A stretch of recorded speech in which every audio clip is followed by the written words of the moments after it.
Next point आपण बघणार आहोत KDMCच्या सिलेबसमधल्या कल्याण डोंबिवली महानगरपालिका. What it is the drug storage management. Okay, so drug स्टोरेजमध्ये आपण बघणार आहे कमर्स. फर्स्ट दिलं काय commerce. Okay, it is a business activity is related to the distribution of the good and services. Then link between the producer. What? It is the link between the producer and consumer. It is called as what? It is a commerce. Okay. Then trade. Trade म्हणजे काय आहे? It is the buying, selling and exchange of the goods. Okay, नंतर trade काय आहे? Is a nucleus of the commercial activity. Okay, हा काय आहे? ॲक्टिव्हिटीचा हा आपला न्यूक्लियस पॉईंट आहे, म्हणजे सेंट्रल पॉईंट आहे. Okay, then internal trade. Internal ट्रेडमध्ये काय आहे की बिझनेस विदिन द बाउंड्रीज, फक्त कंट्रीमध्येच आपण बिझनेस करणार within the boundaries. Banking, transport, insurance, ware housing, packaging, advertising, publicity are the activities revolving around the trade. Wholesalers connections between the producer and the retailer. The retailer is what? It connect the wholesaler and actual consumer. Okay, what it is the connect the wholesaler and actual consumer is known as the retailer. Then international trade is also called as the foreign trade or external trade. समजतंय का? International trade म्हणजे काय? आपला जे foreign मध्ये राहणारा trade आहे तो, और एक्सटर्नल ट्रेड आपण त्याला म्हणतो, म्हणजे out of the nations. Okay, then export trade. Export म्हणजे काय? आपल्या देशातून दुसऱ्या देशामध्ये ट्रान्सपोर्ट करणे, त्यालाच काय आपण म्हणतो? हे बघा, one country sell good to the other country, जसं की इंडिया टू अमेरिका. ओके, लक्षात ठेवा. हे झालं. नंतर इंटरपोर्ट ट्रेड म्हणजे काय? The trader buy goods from one country and sell same goods to the other country, म्हणजे घेणार एका कंट्रीमधून आणि तिथं सेल करणार same other goods to the other country. Okay, then banking removes the hindrance, problem or finance credit, like as a money or the capital, जे काही असेल ते. then elements or functions management, याच्यामध्ये काय तर planning, organizing, staffing, directing, coordination, controlling, हे सगळ्या गोष्टी कशामध्ये येणार? Function of management. Business means what? It is the industry and the commerce. Commerce म्हणजे काय? Business is related to the distribution of the good आणि it is the link between the what? It is the producer and consumer, म्हणजे निर्माण करणारा आणि म्हणजे बनवणारा आणि कंझ्युम करणारा म्हणजे उपयोग करणारा. Business is a concern with the economic activity. Private warehouse owned by the big houses. Bonded warehousing is licensed पाहिजे to accept the imported goods, म्हणजे जे इम्पोर्ट केलेले गुड्स आहेत दुसऱ्या देशातून आपल्या कंट्रीमध्ये घेतलेले जे गुड्स आहे for the storage. Goods used by the financial consumer is called as the consumer goods. Okay, financial कन्झ्युमरसाठी आपण जे यूज करतो त्यांना आपण कन्झ्युमर गुड्स म्हणतो. Goods used in the productions of the other goods called as the capital goods or producer goods. Then extractive industries. Extractive इंडस्ट्रीमध्ये काय येतं? फिशिंग, मायनिंग, हंटिंग आणि ॲग्रिकल्चर, म्हणजे मासे पकडणे, आपलं जे खाणी वगैरे असतात त्याला. हंटिंग म्हणजे शिकारी आणि ॲग्रिकल्चर म्हणजे शेती. जेनेटिक इंडस्ट्रीज कोणत्या कोणत्या आहे? Breeding farms, poultry farms, Niels आणि नर्सरीज, जेथे की आपण फ्लावर म्हणजे हे यूज करतो. नंतर काय? लाईट इंडस्ट्रीमध्ये काय येतं? Small capital, short production cycle. Heavy इंडस्ट्रीजमध्ये बिग कॅपिटल असतं आणि लॉंग प्रोडक्शन सायकल असते. त्यानंतर काय? Pharmaceutical management. Pharmaceutical management what? It is the principles and practices of the management are applied to the pharmaceutical industry and drug store. Oldest form काय आहे बिझनेसचा? It is the organization in the sole proprietorship. In joint stock company registration is compulsory. जर आपण joint stock company जर असं आपली more than one त्याच्यामध्ये involve असतील पर्सन्स, तर त्याच्यामध्ये काय? रजिस्ट्रेशन हे कंपल्सरी असतं. ऑफिशियल क्लासिफिकेशन इंडस्ट्रीमध्ये काय की डेव्हलपमेंट आणि रेग्युलेशन ॲक्ट जो आहे 1951 ॲक्ट केला जातो. The maximum partners allowed in the case of the banking firm is 10. म्हणजे आपण किती जण अलाउड करू शकतो? 10 जण आपण अलाउड करू शकतो बरं का, मॅक्झिमम. आणि ब्रोकर्स कमिशन आहे, ब्रोकरचं जे कमिशन एजंट आहे त्यांचं काय आहे? And deal creditor agents are functional middleman बरं का.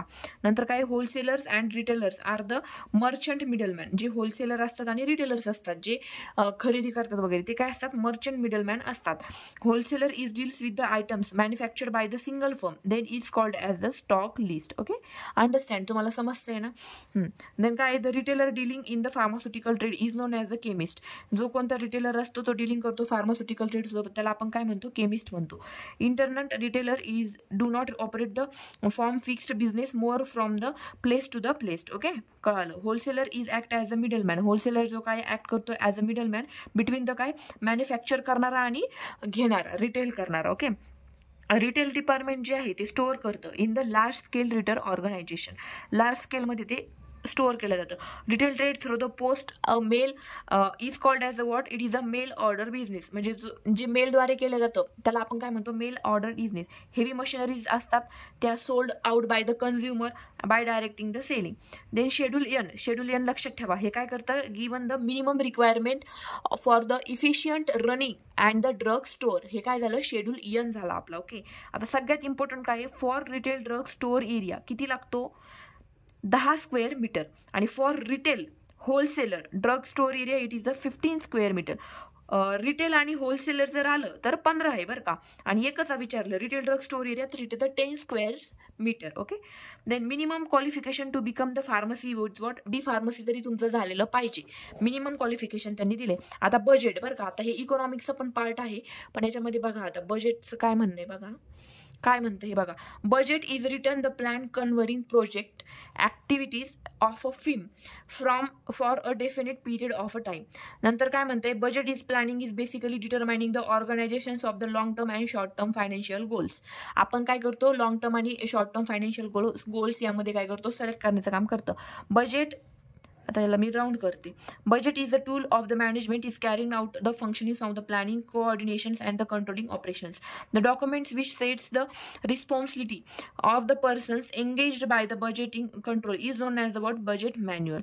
The budget period is the portion of the time usually equal to the calendar month. कॅलेंडरच्या मंथनुसार आपण ते मॅनेज केलेलं असतं. अ financial statement include both the balance sheet, profit and loss account. हे सगळ्या गोष्टी फायनान्शियल स्टेटमेंटमध्ये इन्क्लूड केल्या जात्या. The liquidity ratio is used to measure the ability of the firm meet its current liabilities. Okay, then balance sheet, what it is the statement of the assets and liabilities, what it is the liabilities of the business enterprises at a given data. The balance sheet is deficits of the financial positions of an enterprise. The debts which irrecoverable is called as what, the bad debts. आपण जे dates आहेत जे इनकव्हरेबल असतात त्यांना आपण काय म्हणतो, bad dates म्हणतो. असे असेट्स जे की इकॉनॉमिक सोर्सेस आहेत enterprise that can usefully express in the monetary terms. म्हणजे युजफुल आहे ते आपण मॉनिटरी टर्म्समध्ये यूज केल्या जातात. The capital is the investment by the owner by use his firm. Okay, म्हणजे त्याच्याच फर्ममध्ये यूज केलेले असतात ते ओनरच्या, त्याला आपण म्हणतो. Capital is equal to the total asset minus the total liabilities. हे लक्षात ठेवा बरं का, येऊ शकतं. Capital is equal to the what, it is the total assets minus total liabilities. म्हणजे जे काही आपल्याकडे असेट्स आहेत ते त्याच्यातून मायनस करायच्या आपल्या लायबिलिटीज, त्याला आपण काय म्हणतो, capital. Okay, then what it is the left side of the account is known as the debitor and the right side of the it is the creditor. The petty cashier is generally works on the improvement system. The ledger account is gives to the folio of the journal. Okay, then ledger is the book which contains the summarized and classified form of the permanent record of all transaction आणि businesses. हे सगळ्या गोष्टी ह्या ledger मध्ये select केलेल्या असतात. त्यानंतर cash book असतं, ते कशासाठी यूज केलं जातं, रेकॉर्ड ठेवण्यासाठी, मेंटेन ठेवण्यासाठी किंवा रेकॉर्डची हिस्ट्री ठेवण्यासाठी कॅश बुक असतं. ऑल ट्रान्झॅक्शन त्याच्यामध्ये आपले असतात, त्यांच्या रिसिप्ट, त्याच्या पेमेंट, सगळ्या गोष्टी. नंतर काय, इन पर्सनल अकाउंट्समध्ये काय, debit the receiver and credit the giver. हे तर आपल्याला माहितीच आहे, वाचल्याच कळतं. The real account debit what comes and in credit what goes out. In nominal अकाउंटमध्ये काय, debit all the expenses and credit all the incomes. Credit केलं जातं आणि एक्सपेन्सेस डेबिट केले जातात. Convention is use to denote the establishment of the customs and the traditional practices as a guide to the preparations of the account statements. GAAP gap is generally accepted the accounting principles. What it is accepted the accounting principles.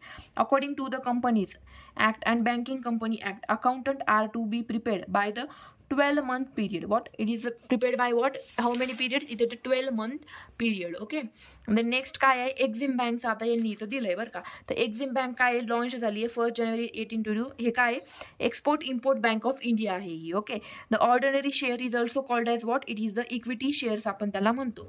नंतर financial institutes. आता financial इन्स्टिट्यूटचं काय म्हणणे बघा, industrial finance corporation of the India जुलै 1948 मध्ये यांचं हे झालंय. इंडस्ट्रियल बँक ऑफ इंडिया जी आहे ती 1964. इंडस्ट्रियल क्रेडिट अँड इन्व्हेस्टमेंट जी आहे ती 1955 जानेवारी. ह्या सगळ्या बँकिंग याच्यामध्ये सिस्टीम दिलेली आहे. फर्स्ट काय, it is a mortgage are the secured loan borrowed from the bank, insurance company or any other similar agencies. म्हणजे आपण जे लोन आहे ते व्हॅलिड बँक किंवा कंपनीद्वारे आपण ते घेतो. ABC सिस्टीम जी आहे, analysis, inventories are categories according to the its consumption. जसं तुमचं कन्झम्पशन आहे त्यानुसार तुम्ही ABC अनालिसिस करणार. आता वेड जे आहे, it is a vital items, it is essential items and desirable desirable items, हे वेडमध्ये असतं, जे की खूप इसेन्शियल आहे आणि डिझायरेबल आहे. The minimum area required for the open retail drug, आता हे इम्पॉर्टंट आहे, open retail drug store is 90 to 100 square feet, आणि minimum area for required to open wholesale आलं तर what it is 120 square feet. होलसेलला जास्त area लागतो स्टोरेजसाठी बरं का, कॉमन लगेच कळतं आपल्याला. The retailer of the middleman is between the what, it is the wholesaler and the consumer. The mail order business is a retail trade by post. A wholesaler is also called as what? It is a stockist. The liabilities of the partner is regard to the debts of the firms is unlimited. The maximum 2% of is required from the private company. At least 51% of the shares of the business organizations are in the hand of what? It is the government. गव्हर्नमेंटच्या हँडमध्ये असतं. At least 51 म्हणजे 51% shares जे आहेत ते बिझनेसमध्ये organise करण्याचं काम हे कोणाच्या हातामध्ये असतं? गव्हर्नमेंटच्या हातामध्ये असतं.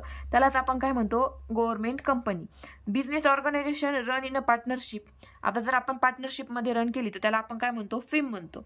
आणि पार्टनरशिप बिझनेस ऑर्गनायझेशन हे जर 2 or more पर्सन्स असेल up to maximums what it is the 20 आपण म्हणजे 20% त्याला जॉईन करू शकतात, मोर दॅन बरं का, त्याच्यापेक्षा नाही. त्यानंतर त्याचा जो प्रॉफिट आहे तो पण आपण काय फर्ममध्येच शेअर करणार. ट्रेड काय आहे? It is a nucleus. मी तुम्हाला सांगितलं होतं हे काय सेंटर ऑफ द कमर्स. नंतर काय? ट्रेड मीन्स बाईंग सेलिंग, घेणे सेल करणे आणि एक्सचेंज करणे गुड्सचं, त्याला आपण म्हणतो trade. Economics is the scientific study of the activities of the economy. Economy म्हणजे काय? आपण जे काही देवाणघेवाण होते, जे काही आपण अदर कंट्रीजमध्ये एक्सपोर्ट करतो किंवा दुसऱ्या कंट्रीमधनं इम्पोर्ट करतो, ह्या सगळ्यांचा स्टडी म्हणजे काय आहे? आपला economy. The banking remove the hindrance of the finance and the credits. Banking काय करतं? रिमूव्ह करतं हिंड्रन्स, जे काही लपलेलं जे काही असेल फायनान्सच्या रिलेटेड और क्रेडिटच्या रिलेटेड, ते सगळ्या गोष्टी बँकिंग रिमूव्ह करतं. आता कॅपिटल्स म्हणजे काय? असेट. आपल्याकडे जे काही असेट अवेलेबल आहेत ते मायनस करायचे लायबिलिटीजमधून. आणि असेट्स म्हणजे काय? द लायबिलिटीज आणि प्लस आपलं जे काही कॅपिटल आहे ते वालं. ओके, हे लक्षात ठेवा. बँकिंग तर झालं, हे बॅकबोन आहे कमर्शियलचं. बँकेशिवाय आपण बिझनेस और स्टोरेज करू शकत नाही, कारण बँकिंग आपल्याला लोन प्रोव्हाइड करण्याचं काम करते. Finance is the life of the blood of any business. हे काय आहे? कोणत्या पण बिझनेसची लाईफच आपण त्याला म्हणू शकतो. लोन काय? बँक ॲडव्हान्स देतात आपल्याला कस्टमरच्या, आणि सेक्युरिटी वगैरे जे काय ते हे पण याच्यामध्ये असतं. The economic life of the enterprises is divided into the arbitrary periods, usually 12 months period. आता हा पिरियड किती असतो? हा 12 monthsचा पिरियड असतो. टू द फायनान्शियल पोझिशन आणि युजर्स बरं का. आता हे बँकिंग जे आहे हे ॲक्टिव्हिटीज दिलं यांनी, transport, place, insurance, ware housing म्हणजे टायमिंग वगैरे काय काय हिंड्रन्स करतं ते. पॅकेजिंग असेल तर रिस्क ऑफ स्पायलेज, ॲडव्हर्टायझिंग असेल knowledge and publicity. The level of management काय आहे बघा, काय टॉप मॅनेजमेंट आहे, नंतर मिडल मॅनेजमेंटमध्ये काय हेड ऑफ डिपार्टमेंट्स, आणि लोअरमध्ये काय येतं सुपरविजन, सुप्रीम सेल्स वगैरे जे आहे ते येतं. इन्शुरन्स टाईप आता कोणते कोणते? तर 3 टाईप्स आहेत बरं का. फर्स्ट काय? लाईफ इन्शुरन्स, ज्याला आपण LIC म्हणतो. तर एक पर्सन जो आहे जर तो मेला, समजा त्या पर्सनची डेथ झाली किंवा तो एक्सपायर झाला, त्याचा एज बार झालं, तर सडनली त्याची अमाऊंट त्याच्या फॅमिलीला भेटते, त्याला आपण LIC म्हणतो. आता फायर इन्शुरन्स, जर एखाद्या आगीमध्ये वगैरे झालं किंवा डॅमेज झाला तुमची इंडस्ट्री किंवा जे काही असेल ते तुम्ही, तर त्याच्याच रिलेटेड. मराईनमध्ये काय? Risk of the cover insured cargo और पॅसेंजर वेसल्स डंग ट्रान्सपोर्ट करताना जर काही तुमच्या व्हॅनचा ॲक्सिडेंट वगैरे झाला, तुमची जी काही ट्रान्सपोर्ट व्हेकल्स आहेत त्याचा, तर त्याच्यामध्ये तुम्हाला इन्शुरन्स असतो. जनरलमध्ये काय? Cover the risk due to the theft, म्हणजे चोरीच्या रिलेटेड वगैरे जे काही त्याच्यानंतर. आता हे डिफ्युजनचं तर आपण बघितलंय. आता जेनेरिक ड्रग काय आहे ते बघू. Generic drug is a pharmaceutical drug आहेत. What it is a pharmaceutical drug? Has the same chemical substances and the drug that was originally developed, म्हणजे काय ते परफेक्टली डेव्हलप झालेला असतो आणि पेटेंट पण असतं त्या ड्रगला आणि तो इनोव्हेटेड पण असतो. Generic drugs are allowed for the sale after the expiry of the patent. जर एक्सपायरी झालं पेटंटची तर original of the drugs because of the activities of the chemical substance is the same, म्हणजे यांच्या ज्या ॲक्टिव्हिटी आहे केमिकल ॲक्टिव्हिटी ह्या same आहेत. द मेडिकल प्रोफाईल आणि generic believed equivalent to the performance. जे मेडिकल आणि जेनेरिक आहे ते काय? इक्विव्हॅलंट टू द परफॉर्मन्स आहे. आता the generic drug has the same active pharmaceutical ingredient, म्हणजे जे काही आपण ते फॉर्म करण्यासाठी ॲक्टिव्ह फार्मास्युटिकल इन्ग्रेडियंट यूज करतो ते सुद्धा जेनेरिक मेडिकलचं सेम असतं. त्यानंतर त्यांची manufacturing process, formulation, excipients, colour, taste, packaging हे सगळं त्यांचं डिफरंट असतं. ओके, हे काय बाकी सगळं डिफरंट असतं, फक्त ॲक्टिव्ह फार्मास्युटिकल इन्ग्रेडियंट जे त्यांचा फॉर्म्युला आहे तेच फक्त सेम असतं. आता ऑर्गनायझेशन चार्ट बघा. ओके, आता फर्स्ट काय आहे ऑर्गनायझेशन, काय सोल प्रॉपर्टशिप जी आहे बिझनेसची, तर त्याच्यामध्ये काय आहे one man business, no legal formalities are required, liabilities unlimited असतात, सेक्युरिटी मेंटेन्ड असते, त्यानंतर no control for the sole proprietor, म्हणजे सोल म्हणजे काय एकटा बरं का, one person only. Then business and even with the death of the proprietor. आता जॉईंट हिंदू फॅमिली बिझनेस कसा असतो, करता हॅज अ फुल राईट, जो कोणी करणारा असतो त्याला सगळे अधिकार दिलेले असतात. करता अनलिमिटेड त्याला लायबिलिटीज असते, only male member claim right, फक्त याच्यामध्ये काय मेल मेंबरच क्लेम करतो राईटमध्ये. आता पार्टनरशिपमध्ये असतील म्हणजे काय मिनिमम 2 पर्सन असतं आणि मॅक्झिमम किती आहे 20च बरं का, 20च्या वरती नाही नसू शकतात. तर फॉर बँकिंग फीम, आता जे बँकिंगचं फीम आपल्याला बनवायचं त्याच्यामध्ये काय फक्त 10 पर्सन निडेड असतात. Then start the business, joint stock company, आता मोर दॅन 1 कंपनी जर जॉईंट असेल तर काय, तर प्रायव्हेट कंपनी जी आहे, प्रायव्हेट कंपनी मिनिमम 2 आणि मॅक्झिमम 50 मेंबर त्याच्यामध्ये असतात. पब्लिक कंपनी असेल तर मिनिमम 7 आणि मॅक्झिमम किती पण असू शकतात. आणि गव्हर्नमेंट कंपनी जर असेल तर फक्त 51% शेअर हे त्यांच्या हातामध्ये असतात, कॅपिटल बरं का. सो आपण त्याला गव्हर्नमेंट कंपनी असं म्हणतो. आणि कोऑपरेटिव्ह सोसायटी, आता सोसायटीच्या मध्ये असेल तर हे काय cooperative under the society act किती 1912च्या नुसार आपण ते लागू करतो. नंतर काय मिनिमम 10 बरं का, नंतर काय मिनिमम 10% त्याच्यामध्ये त्या असोसिएशनमध्ये असतात आणि based on the one man one vote, एकच मॅन एकच वोट असं याचं सिस्टीम आहे. ओके, तर हे सगळं आपण बघितलेलं आहे ड्रग स्टोरेजच्या रिलेटेड. ओके, सो आपण नेक्स्ट पॉईंट नेक्स्ट लेक्चरमध्ये बघू. थँक्यू.